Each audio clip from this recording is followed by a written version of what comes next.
It's the latest trend in artificial intelligence, generative AI, and cloning. I'm not talking about the ability of a clone to have a one-on-one style conversation with someone. That's been around at least for several months on consumer platforms.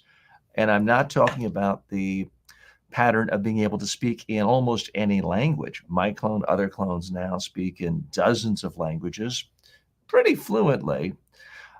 The trend that's jumping out to me now that is especially significant is the ability for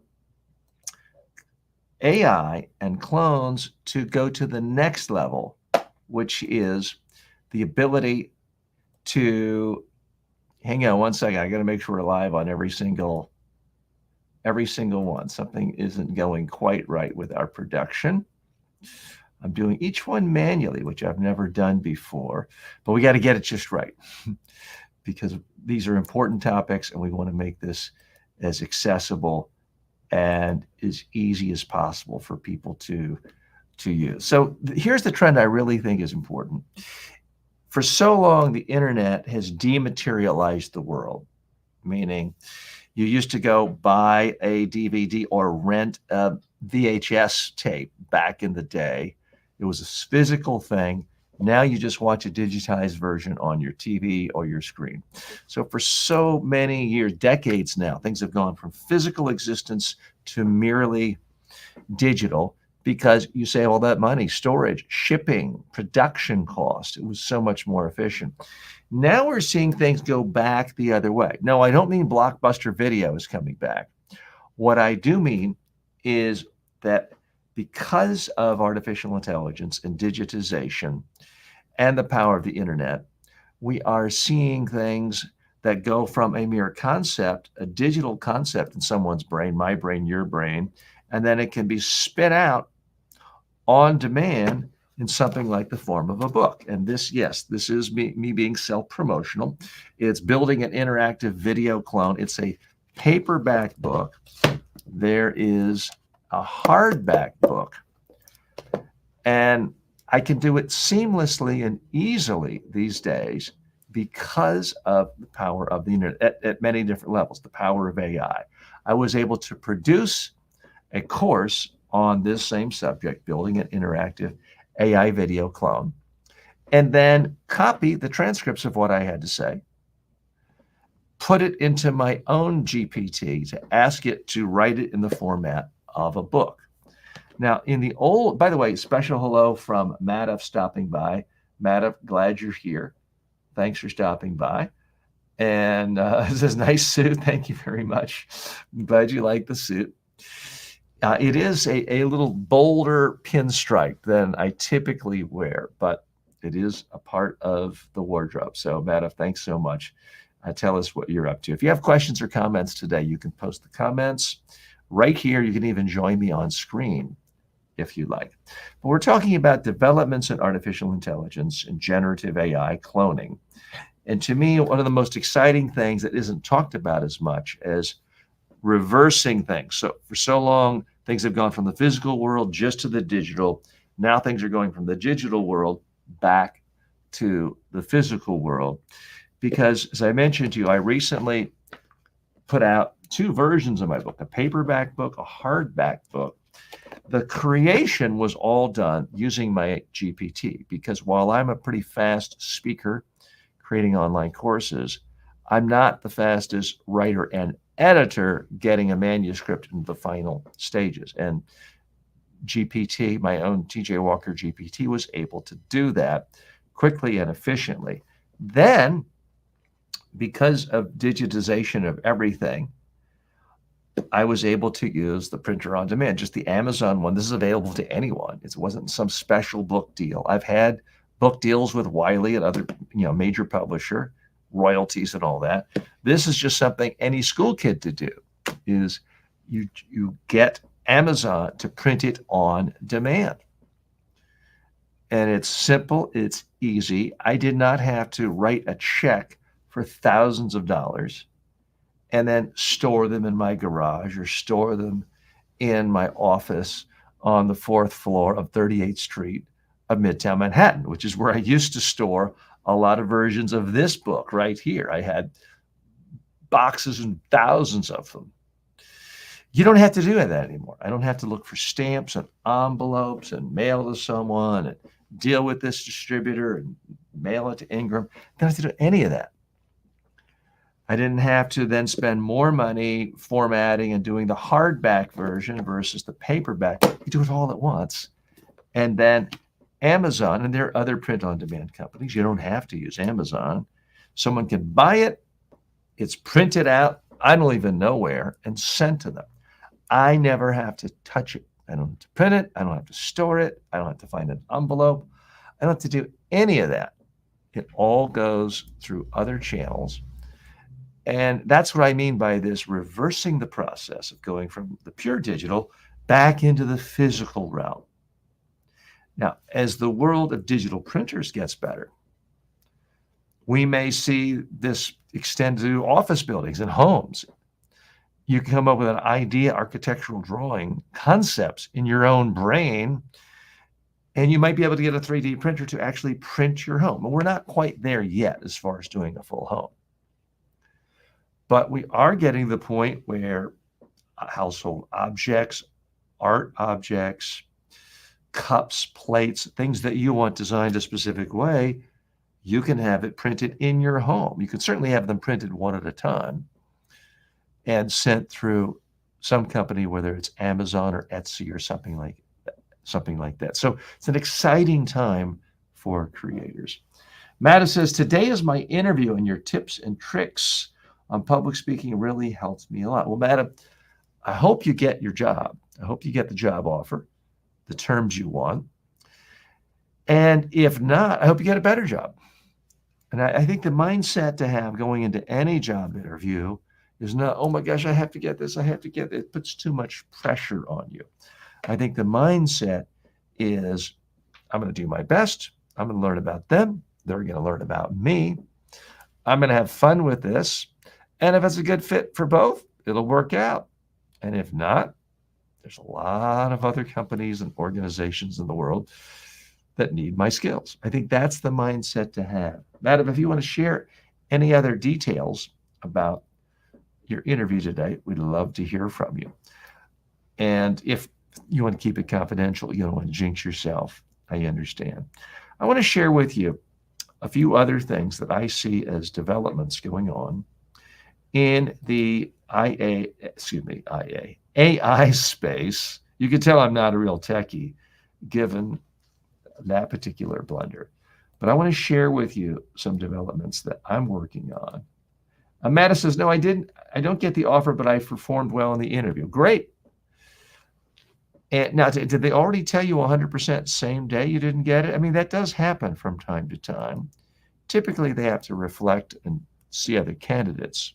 So I don't know if you mean you didn't get it yet, or they officially told you that you didn't get the offer. But we're hoping for the best for you. So those of you who are regulars know that I've spent almost 100% of my time building my own digital clone in the last 6 months, housing it at tjwalker.ai.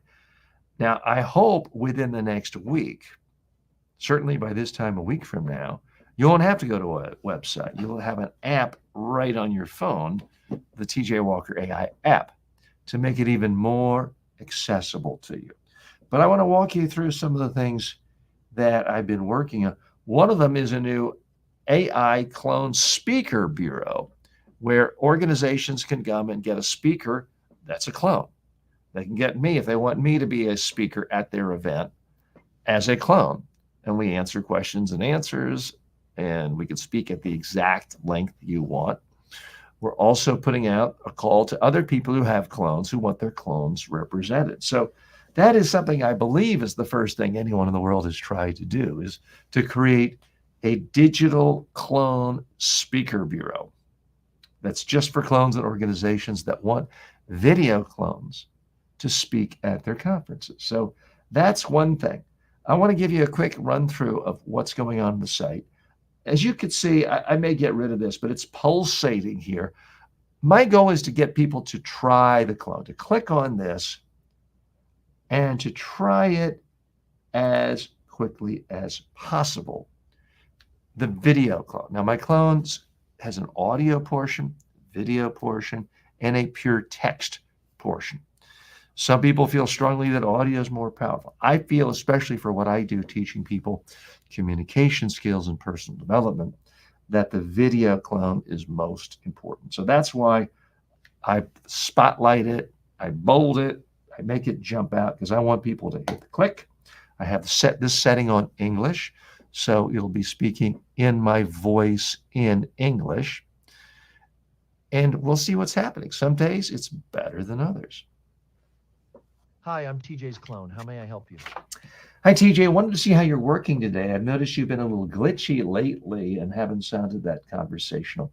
Tell us what's new in your world. I understand you get updated every day based on new content from the TJ Walker YouTube channel. Can you tell me just new things that have been uploaded to you in the last week, new ideas?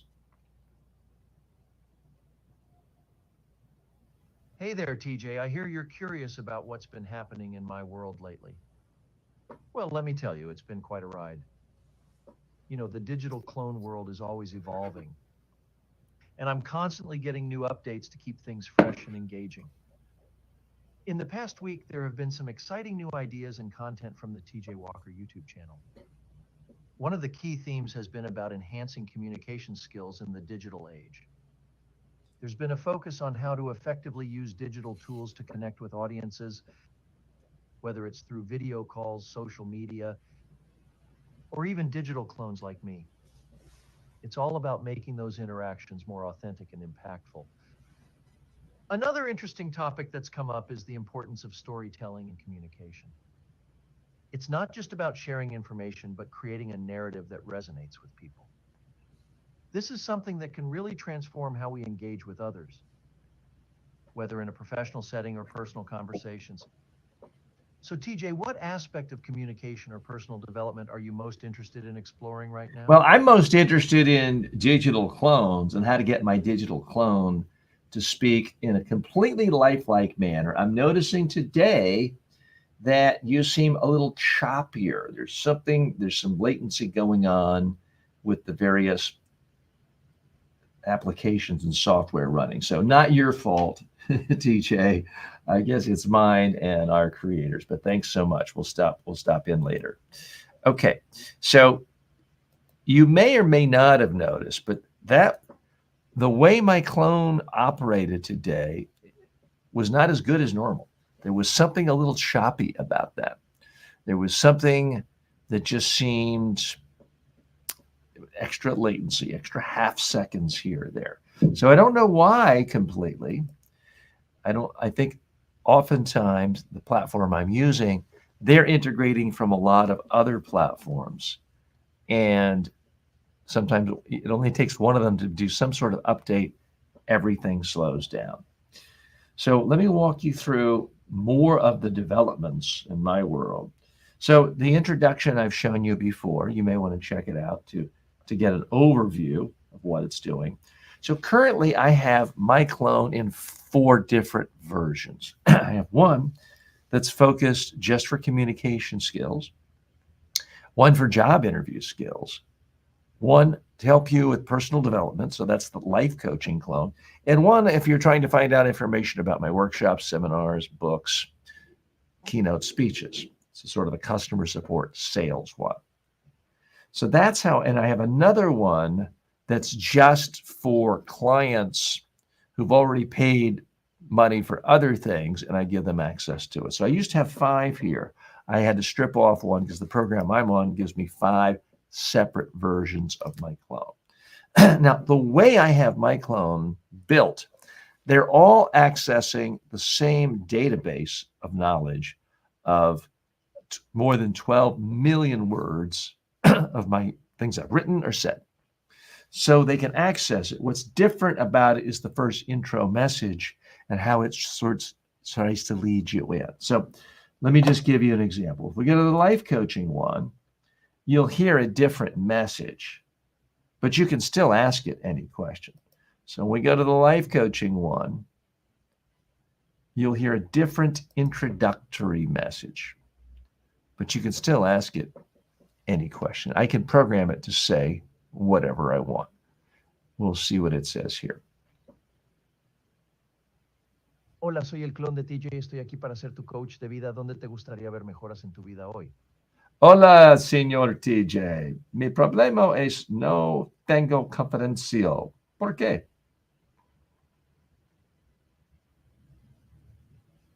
Entiendo que la falta de confianza puede ser un obstáculo frustrante. A menudo, esto se debe a una combinación de factores, como la falta de práctica o la exposición a situaciones que no Gracias, se saben. TJ. Okay, so I have failed to notice when I hit the call, the setting to the top right was Spanish. But I figured, hey, I'm already there and I know a couple of words of Spanish. I will go ahead and ask it a question in Spanish. So, those of you watching this for the first time, on my clone, and I use the platform Delphi.ai, anyone who comes to my site can pick from this menu of languages. So last time I checked, it was 32. Let's see how I sound in Hindi these days. Let's call it, and I speak no Hindi myself. So this isn't pulling from recordings. This is using the power of generative AI to translate everything and then have it speak in a different language. मुझे लगता है कि आपने कुछ ऐसा कहा जो मैं पूरी तरह से समझ नहीं पाया। क्या आप इसे फिर से स्पष्ट कर सकते हैं या थोड़ा विस्तार से बता सकते हैं? आपकी बात को समझने में मुझे खुशी होगी ताकि हम आपकी जरूरतों पर बेहतर तरीके से ध्यान केंद्रित कर सकें। Okay, so that's in Hindi. Since I don't speak Hindi, I don't know how well it went.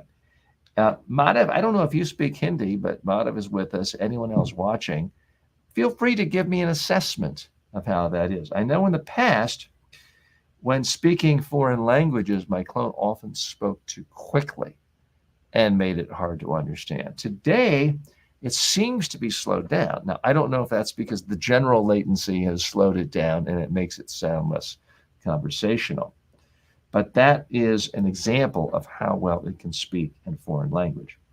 So the communication skills one you've heard, that's what I'm most well known for. Most of my or the highest percentage of my content does relate to giving people very specific, tangible, practical tips, tricks, and tools on how to communicate effectively. Anything I've ever said in the last 20 years or written in the last 25 years, the communication skills coach clone can access all that information.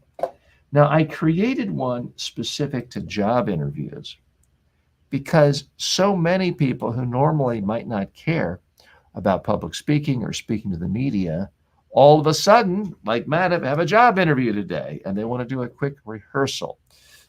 So it's a specialized one that I thought might make things very, very relevant to the widest number of people across the world and across the internet.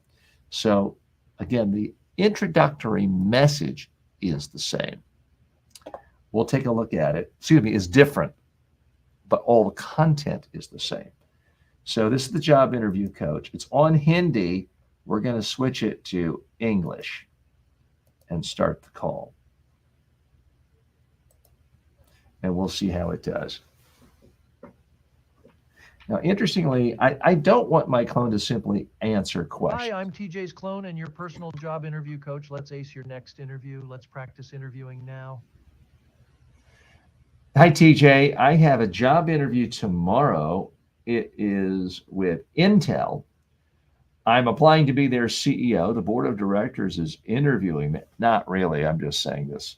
I'm being interviewed by the board of directors for the temporary position of temporary acting CEO. And they'll be interviewing me from my home office. So I'm just wondering, first of all, can you give me some tips on how to look better, even more confident, even though I'm at home? What do you think of my home set? Second of all, what do you think I should stress to the board of directors on why they should hire me as their interim CEO? Let's dive in. First, let's talk about your home setup. You're wearing a pinstripe suit jacket and a light-colored shirt, which is great. It shows professionalism and confidence. Your background with the books and the small plant adds a touch of personality, and the colored lights give a modern flair. However, for an interview with the board of directors, a more neutral background might be preferable. Consider adjusting the lighting to be more natural and less colorful to convey a more serious tone. Now, Now, that's a on to fair what that's you a should fair stress. point, TJ, because my normal angle, this light behind me to my right, it doesn't show. But when I look at it on the camera you're looking at from, I can see that it would be distracting.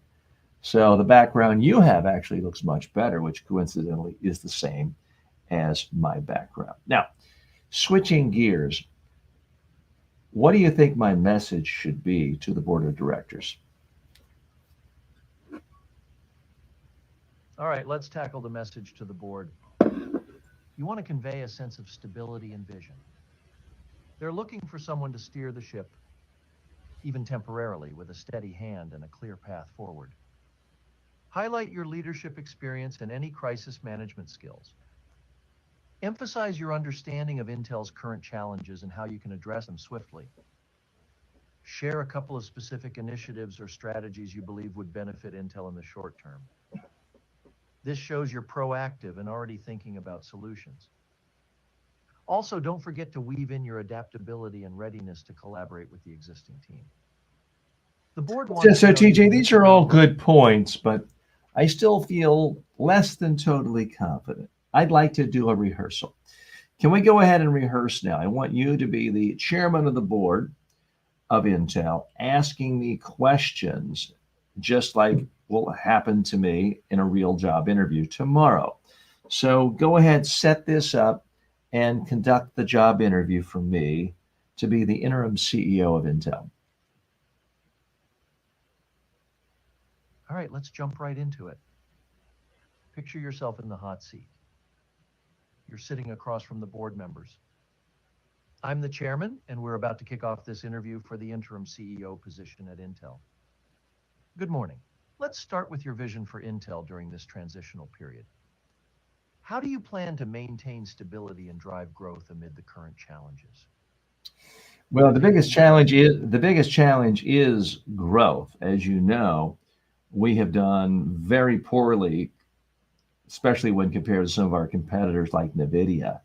And I don't have to tell you, it hurt to see the front page story in the New York Times today about reminding us how we dropped the ball. We could have bought Nvidia for $20 billion 16 years ago. They're now worth $3 trillion. We're only worth 100 billion. So we really lost. We cannot lose any more potential for acquiring companies that could really have major growth. So my number one priority will be targeting acquisition clients, acquisition prospects, and getting them at exactly the right time. You've hit on a crucial point there. Growth is the lifeblood of any tech giant, especially in such a competitive landscape. Now let's refine that message a bit. Okay. When you're talking Great. to So the I board, think you can see people grow. right away that my clone isn't just answering questions, but it is actually letting me rehearse, asking questions. And that's part of what I'm trying to do with this clone to make it relevant, to create actual experiences for people. And I see our colleague and one of our students, Karima, has joined us. Karima, how are you today? Hi, TJ. I'm fine, thanks. Yourself? Right. You're doing well. I'm Fantastic. sorry I missed the live earlier with the PowerPoint. So I get Oh, lost I get lost going down the different paths in Facebook. I'm terrible. I'm always getting lost. But it is easy. It is I easy made to a big get effort lost. to be here today because last week Barbara said something and it really struck a message. She said shame on the people who didn't show up. And I thought, oh my goodness. I want to pay attention to that.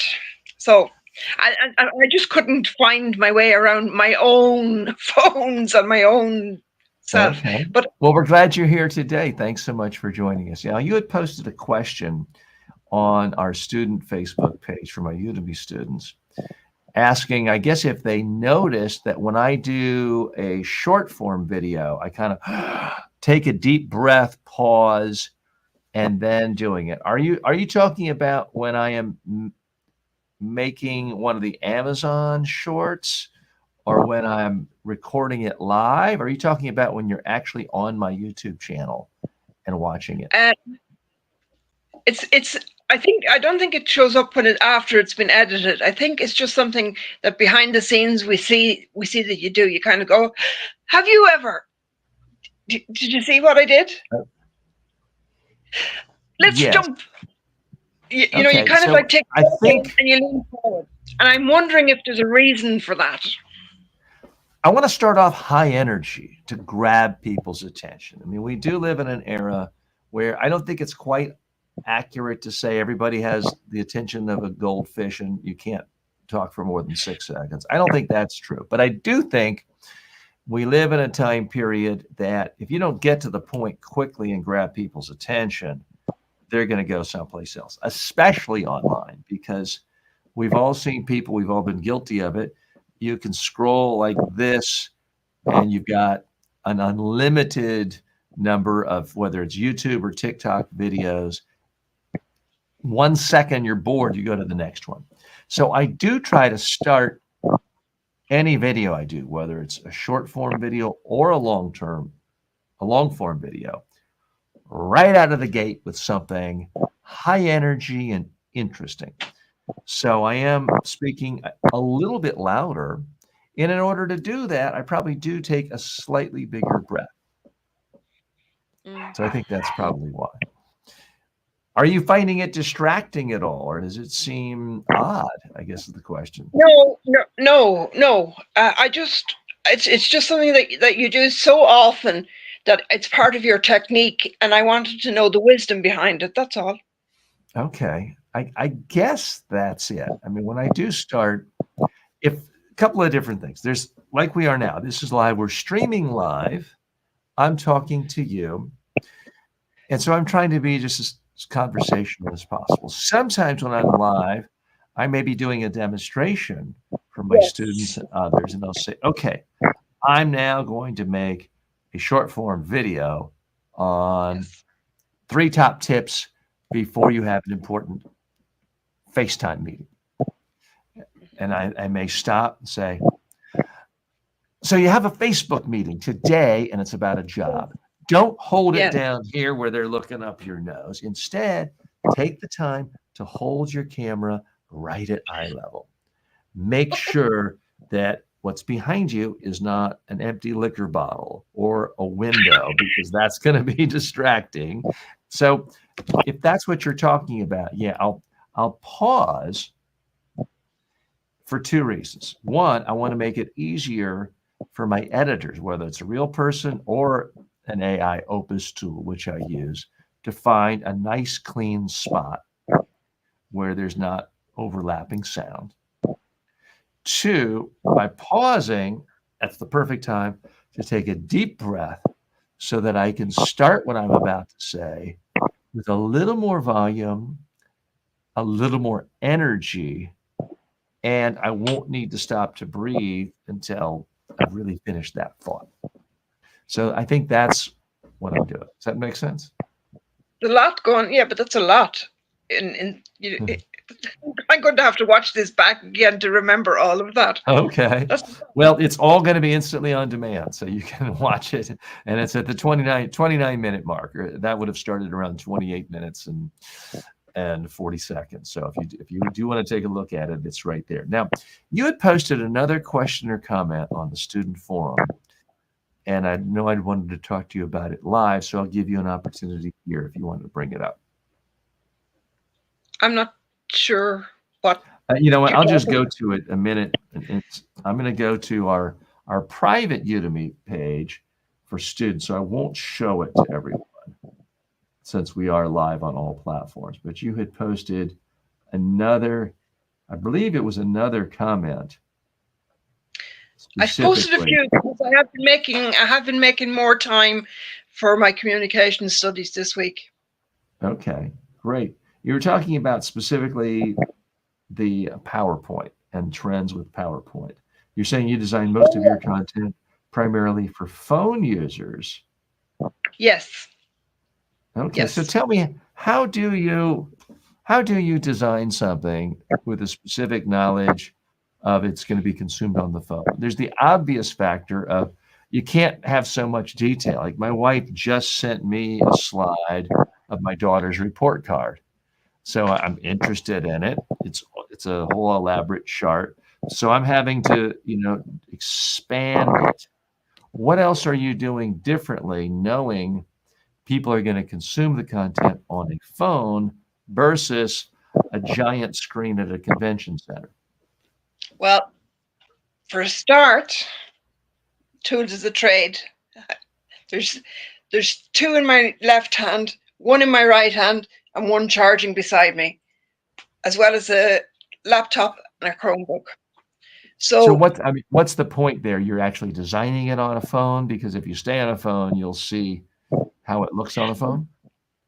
the reason I do it on phone, actually, there's two main reasons. One is my own disability makes it difficult for me to sit up at a computer, Mhm. and my target audience, or the people who are asking me to teach them, tell me what your secret is for this, or tell me how to do that on TikTok or Instagram or wherever. I find that most of them only have access to a phone. And what happens Mhm. is you get a representative. For example, there's a group in Kenya in a refugee camp, and they don't have money to whatever, but the imam of the community there, he has a phone. So he will send me a message of what they need to learn. There are different people studying different things, but they come under four major sections, Mhm. and one of them is social media. And they want they want to, first of all, then the next thing is English is not their first language. Okay, so it's got to be in your face communicating. It's got to be as Mhm. not standing at the front of a class giving a class. You've got to have that up close and personal. They've got to be able to read my lips, see my hands, and usually I put a green screen or something behind where I'll come in and out for points I want to make. And so when I'm doing stuff for them, I'm conscious that it's only going to be one person, and I've got to get it in the most simple English possible, and I've got to Mhm. get the best example possible, and I've got to make it as short and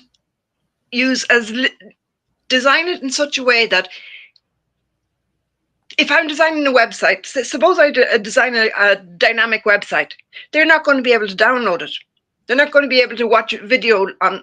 They don't have internet access, and that's not just in Kenya or Pakistan. People in Pakistan. It's the same in Egypt. I lived in a village in Egypt called Abu Sir, not far from the Saqqara pyramid, and there was only one house in the whole village had internet, and whoever needed to use the internet queued up outside that house. So, but they do have it on their phones. So that's why I use the phones. A major thing is it costs money to store videos in one drive or any of those places. It costs money even for Canva. It costs money for PowerPoint. These people can't afford it. They can't, they can't even afford the electricity to charge the phones, never mind get the internet.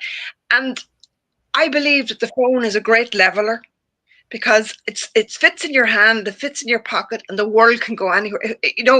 Like even if you're in Gaza at the moment with bombs falling, you can Mhm. still be reached and get your message out.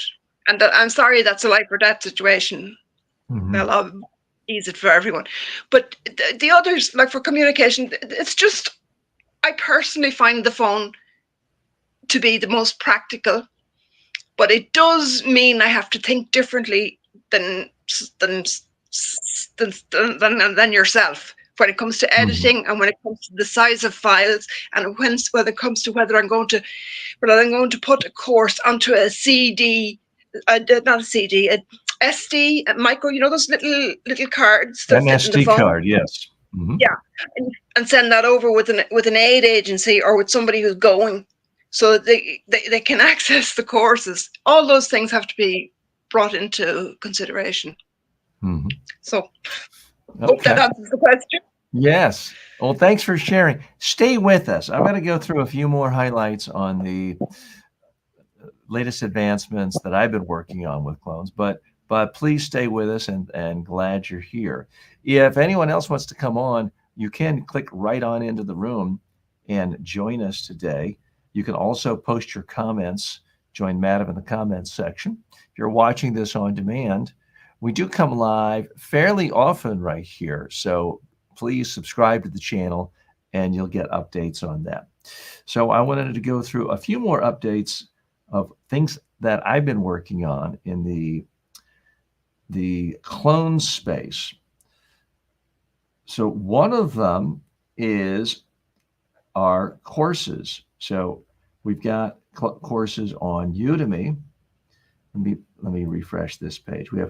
We have courses on Udemy on how to make a digital clone, but some people want more advanced than that.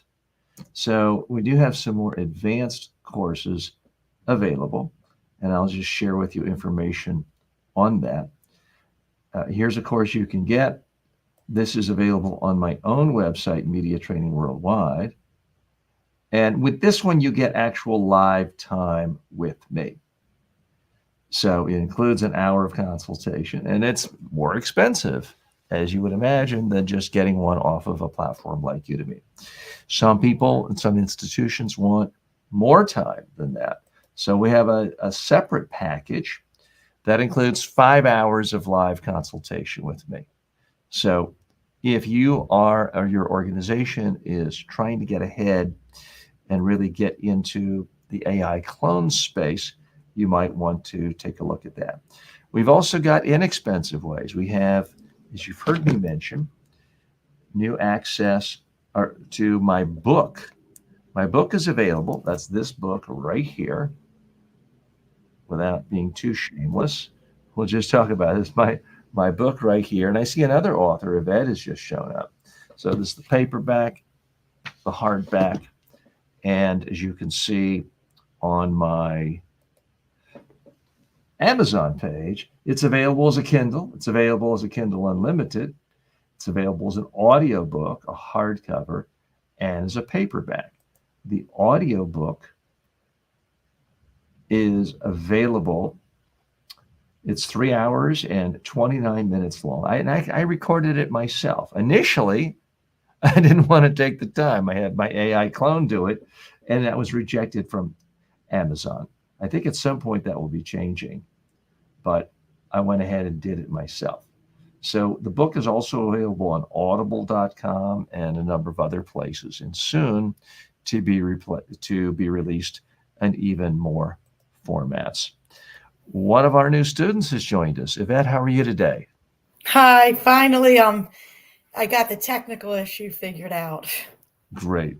We're glad you joined us, and you're not hearing an echo any longer. No. Yeah. So. And very happy to have you practice with us, and that's what we're all about in my community for students. So that's fine. But what I want you to do is to practice on me and others when the stakes are low. So if you go on a major YouTube show, major podcast, or the Good Morning America or the CNN or the BBC are interviewing you, and you're doing it from a home studio, you don't have to worry about any of these things. I want you to know that you look your best, sound your best, are coming across exactly the way you want. And therefore, you're able to focus on your message and help sell your message, communicate your message, get more people aware of your books. So I noticed since you spoke last in our last live session, you got rid of the big ear. So I do think when you're doing something with a video component and you're being interviewed or you're on a podcast, you're better off with some kind of earbuds. So I have these are actually black earbuds I have. I took my daughter's paint pen and painted them more or less flesh color because I didn't want them to stand out I as have much. So these. you can have those. The white is so bright Right. that it can stand out, but it's certainly okay to do that. You could also use an ear. I mean, people have seen me over the years use various earpieces. I don't like the wires anymore, and that's why I went with the wireless, but you don't have to. Now, there are people who are really successful. Joe Rogan, he's got a big headset. I was looking at the New York Times as recently as an hour ago, and they have the front page.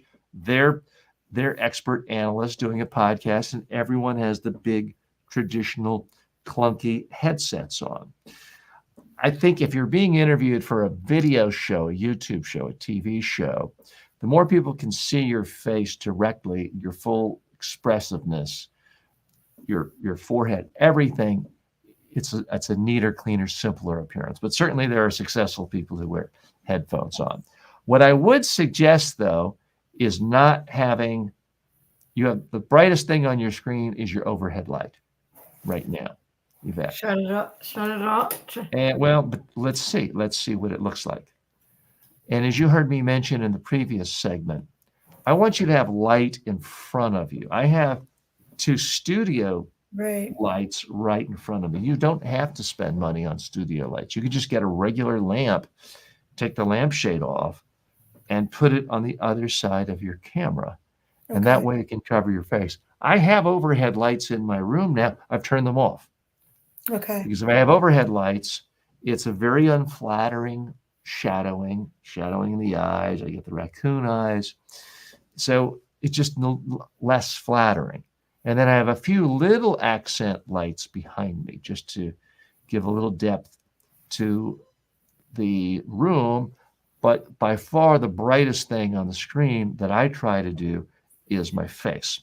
Right. The other thing I would recommend is look how low your head is on the screen compared to mine. You want your head almost touching the top of the screen. That way people can see you move, can see you gesture. You'll look more like a celebrity author who is on NBC or the CNN or the BBC if people can see you this way, because this is how TV is framed, where your head is almost at the top of the screen. And we still have a giant gap. And what that also means is you need your camera, ideally a couple of inches above your eyes. My camera is a couple of inches above my eyes. That's why you're not seeing my ceiling. My ceiling has ugly lights. Just has ugly fluorescent lights. Yes. You can't see them now because they're not on, but you also can't see it because from a physics standpoint, it's mathematically impossible because the camera is above my eyes, it's going down, so it cannot see the ceiling. If I'm seeing your ceiling, it means it's pointed up by definition. So sometimes it's, if you're using, let's say, a laptop and the camera in your laptop, nothing wrong with that. I do that on the road. Get a stack of books and stack your laptop so that, again, the camera is above your eye level. Okay. Are you using a laptop or what's Yes. I'm Okay. using a laptop, but I can also use my iPhone, which I use my iPhone for everything. And Well, I'm the trying problem to is, I mean, let's say you're going on a really, let's say you're being interviewed remotely by a show on Oprah's network. You don't want to be in the middle of a show and holding it and wiggling it, having your hand down. Now you could put it on a platform, but then are you sure you're going to have the great audio? The camera is actually very good on iPhones. Yes. But I don't really recommend it for doing YouTube interviews, podcast interviews. So take a minute and just get a stack of books. I literally want the camera on your computer to be a couple of inches above your head, above your eye level. And I have a No, different get like 10 books, get 10, 20 books. I really want the camera not looking upward. All my And I self-help think books. there you go. Now they'll really be helpful. Yes. Let me pull Yeah. this So up. it's simple little practical tips like this that can often make a huge difference. And I see you already pointed away from your window. That's good. It's Yeah, and I great put on when a you're different light. working. I put a Okay. different light on. Yeah. So And when you stack your laptop on a stack of books, then you can angle it down more so okay. that let me just demonstrate what I'm talking about, because I can do that with Oh, I have a different camera angle with my own laptop, because for whatever reason that's what my clone looks at. So I just want to show you the difference, because I have what you'll see in just a moment will be me on a camera that is below my eyes. So oh. this is how people typically. Hi, I'm TJs Clone. How may I help you? Hi, TJ. I thought you'd enjoy looking up my nose, because I want to look as unflattering as possible. What do you Wow. think? What do you think of my? Let's do it even more. Well, let me do it over, because it takes a picture of me. Let's just do this one more time. So this is how most people, when they come on my show and others, they look. Hi, I'm TJs Clone. How may I help Hi, you? TJ. I want your feedback on my camera angle, my lighting, and how I look. Am I positioned the right way on screen? Is this the most flattering way for me to look? All right, TJ, let's dive into this. From what I can see, you're doing a lot of things right. The suit gives you a sharp, professional look, and the books in the background add a nice touch of credibility. Now let's talk about the camera angle. Ideally, you want the camera to be at eye level or slightly above. This helps avoid any unflattering angles and keeps the focus on your face. As for lighting, the ring light is a great tool, but make sure it's positioned to evenly light your face without casting harsh shadows. Okay. You might want to adjust it So slightly to avoid any of your face. now, TJ, you can just stay there. I'm not going to take the time to elevate this with books. Right. Oh, you know what? I really can't hold this up. But even that's a little bit. Can you see how already? I don't like that light there, but can you see already? Just elevating it a little and having my head at the top makes Yeah. it look a lot better. Yes. And I see what you mean about the camera looking the way I have it. I think it's getting better.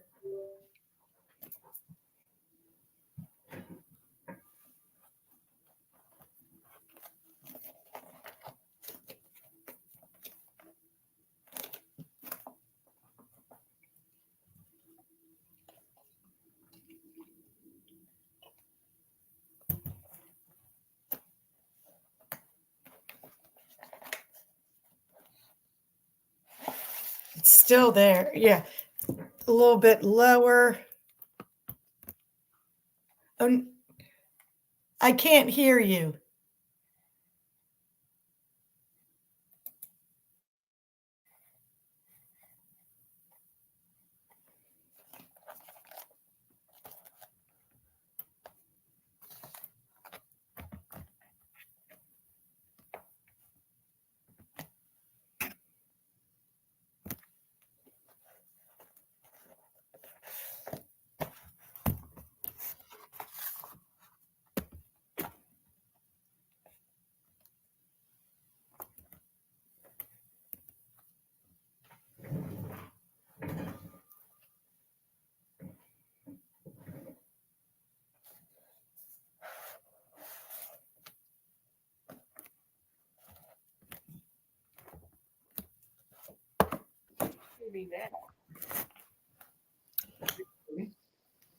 Very low. It's I apologize. When in the act of demonstrating and picking up my laptop, I Okay, you're good somehow now. lost. Does it sound normal now? It not as good at crisp as it was before, Yeah. but I still, believe it's I've lost the microphone. Let me check my audio. and Yes, I've my lost. I head. have lost access to my main microphone, so I apologize. So that's one of the perils of doing a demonstration with your equipment. I messed Right. that up. So I'm I'm going to have to still not sign at the off. very top, but I'm trying to get there. Yeah, and you need more light on your face. You're in the shadows. People don't trust authors or anyone else who are lurking in the shadows. We want to Right. see your face So I clearly. might need to get a So bright light or again, you can just take a household lamp yes. and put the lamp on the other side of your computer, and it will help. But I'm going to have to sign off and try to Yes, fix my I audio. really appreciate you, Yeah. and I'm so thankful that I found you. And my book, yes, I got my 3 points together. My book is in printing. I got the one copy here, and I'm very excited because Great. Well, look just forward glad to to be here. seeing you present and pitch your book. Post videos of yourself talking about your book on the Udemy Facebook page, and I'll take a look at it there. Yes, Thanks I so will. much, Karima, Madam, Yvette, others for stopping by. I'm going to sign off now and fix my Yes, audio. So I stay appreciate your monitored. time. Thank you so much. Thank you. Take care. Bye. You too. Bye.